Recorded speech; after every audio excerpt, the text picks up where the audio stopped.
Karyn Bryant for MMA H.E.A.T. I'm here with Tim Boetsch, who I love. It's Got it right. I know. I love to say Betch. Remember, we have that. That's actually a very funny thing that we have from before. You're taking on Hector Lombard. A lot of heat on this guy. A lot of people saying he's this, he's that, he's great, he's that. What about you? You know what I mean? Do you feel that you're getting slightly overlooked in this fight?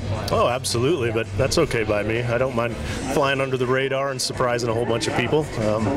Sure, Hector's a tough guy and he's got a big win streak going, but he hasn't fought me before, so we'll find out on Saturday night.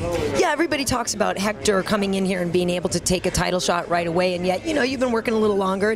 Do you feel you're ready for one yet, or do you feel you should, if you win tonight, get one before he wins? I'm ready. I'm ready. You know, I'm on a roll. My fighting's come a long way since I dropped to middleweight, and a win over Hector I think puts me right there. So, given the opportunity, I would take that title shot. Yeah, what do you make of the picture right now? Obviously, some things have changed with Chael's loss, and Bisping is out for a little while. I mean, what do you make of it right now? Because there's kind of a cluster of guys right now who are very competitive with each other. Yeah, there's a lot of tough guys at middleweight right now, and it'll be interesting to see who you know, takes that belt away from Anderson. But somebody's going to do it very soon, I think, and I'd like to be that guy. How do you feel about Bisping? I know you're obviously not getting your chance at him right now. I like Michael. He's fun. He's easy to provoke.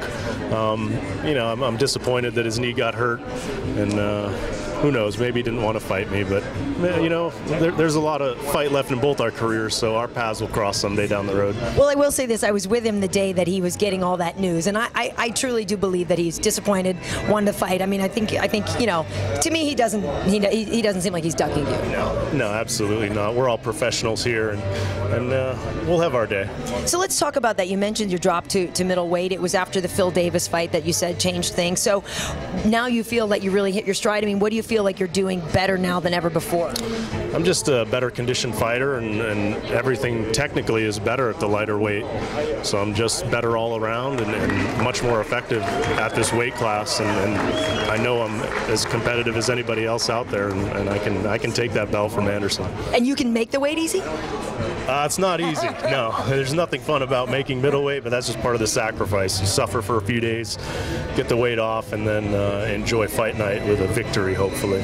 So what do you think you could do against Anderson that others have not been able to do? Well, it's a known fact that strong wrestlers have a pretty effective style against Anderson. The only difference with me is that I also can deliver a heavy amount of damage, and I think that's been the part that's missing, and that's what I think would set me apart in the fight with Anderson. Heavier hands. Heavier hands and just meaner everywhere. You know, as it goes to the ground, I'm looking to hurt you there, and that's what I'm going to do on Saturday night. Wherever this fight goes, Hector's getting hurt. All right, and lastly, we know that you are a big hunter. I personally am not a hunter myself, but here in Calgary, I know the guys do it, so you have a chance. You're going to stay late? You're going to have a chance to do that at all? Unfortunately, not this trip, but I will be back in a couple months to chase a moose around the woods and hopefully put his head on my wall, so we'll see. I went to Stampede at the end of it. I mean, it's a crazy thing because you're at Stampede and they're like, look at all our beautiful animals, and go get a burger. Do you know what I mean? It's absolutely. That's what animals are for. You got to eat them. All right, Tim. Well, all right. About that. Well, good luck on Saturday night. I know it's going to be a great fight. I appreciate that. Thank you. Awesome. Thank you. Yeah, we